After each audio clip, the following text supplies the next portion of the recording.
Assalamualaikum saudara-saudaraku semua, mohon dukungannya ya, subscribe, like, dan bagikan kebaikan ini. Saudaraku tonton videonya hingga selesai ya.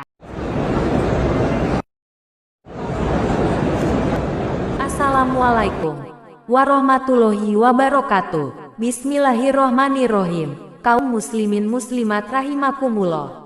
Marilah kita tidak henti-hentinya memanjatkan puji syukur kepada Allah. Karena dengan nikmatnya, Allah masih memberikan kita kesempatan untuk bertemu lagi di Istiqomah Islam. Semoga sahabat Istiqomah Islam selalu sehat dalam lindungannya. Amin ya robbal alamin. Dalam kesempatan kali ini kami akan berbagi tentang tawaf. Sebelum kulanjutkan, yang belum subscribe tolong subscribe ya. Lanjut ke pokok pembahasan.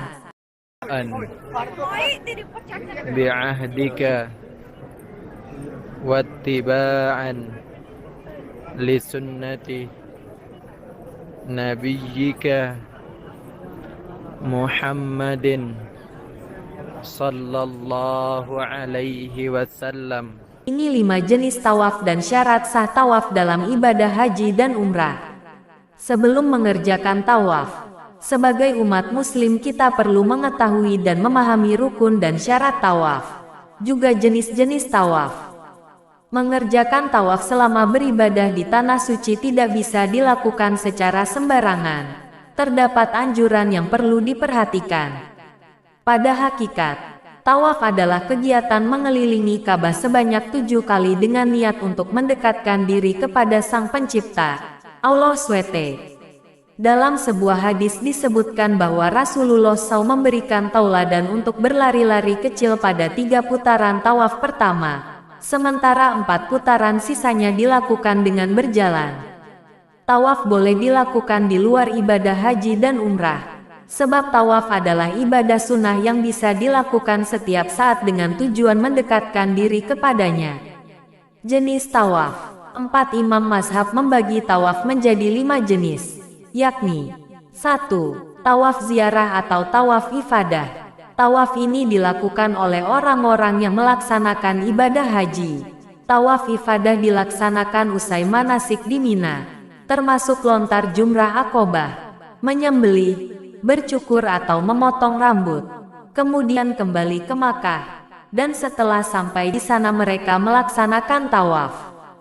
Tawaf ifadah termasuk bagian dari rukun-rukun haji. Andaikan ditinggalkan maka hajinya tidak sah, juga tidak bisa diganti dengan denda atau dam.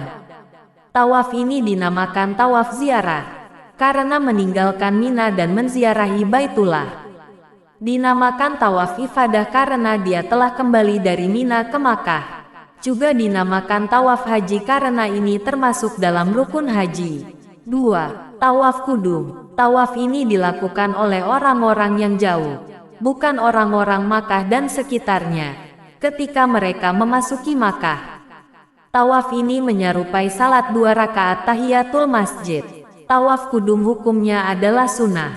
3. Tawaf wada. Tawaf ini merupakan perbuatan terakhir yang dilakukan oleh orang-orang yang berhaji saat hendak melakukan perjalanan meninggalkan Makkah.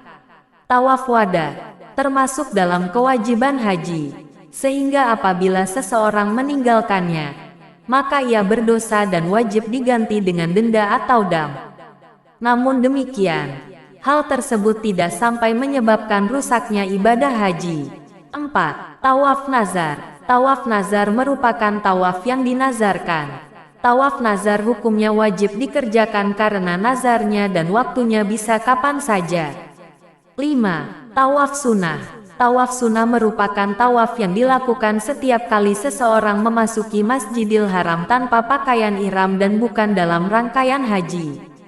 Oleh karena itu, tawaf ini dapat dikerjakan kapan saja apabila memungkinkan, tanpa perlu diikuti dengan sa'i. Dengan demikian, apabila tawaf ini ditinggalkan tidak akan berdampak pada rusaknya ibadah haji. Tidak pula berkonsekuensi pada kewajiban membayar dam. Syarat tawaf dan rukunnya. Setelah mengenali 5 jenis tawaf, kita juga perlu mengetahui rukun dan syarat tawaf. Seperti ibadah-ibadah lain dalam ajaran Islam, Tawaf juga memiliki syarat wajib dan rukun-rukunnya. Perbedaan antara syarat dan rukun tawaf sendiri, yakni keduanya sama-sama menentukan adanya kepastian hukum. Namun, rukun tawaf merupakan bagian dari hakikat tawaf, sedangkan syarat tawaf adalah sesuatu yang harus ada, namun berada di luar hakikat tawaf. Hal ini sesuai dengan perbedaan rukun dan tawaf menurut kitab Ushul Fiqh. Syarat sah tawaf. Berikut syarat tawaf yang dapat menentukan sah atau tidaknya tawaf yang dilakukan oleh umat Islam. Suci dari hadas kecil dan hadas besar. Suci dari khabaits, kesucian pakaian dari hadas dan najis. Menutup aurat, khitan bagi laki-laki. Mengenakan pakaian ihram, pakaian yang dipakai bukan pakaian maksuh. Tidak terbuat dari kulit hewan yang dimakan dagingnya, dan bukan pakaian yang terbuat dari sutra atau emas.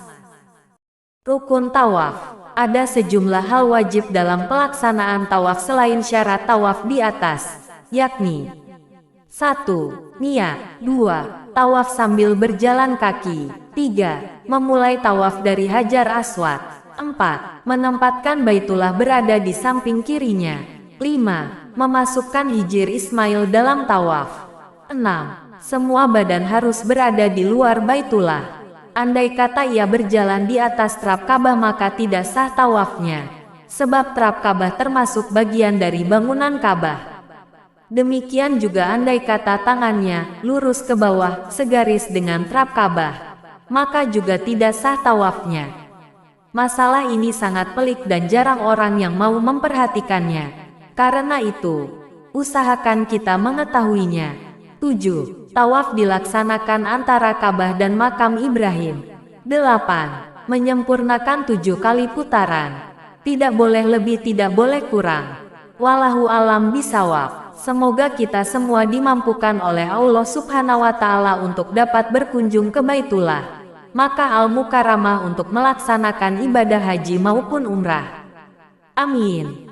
Dari banyak kata yang telah terucap dan dari banyak hal yang telah kita simak bersama-sama, semoga apa yang telah saya sampaikan kiranya menjadi bermanfaat bagi kita sekalian.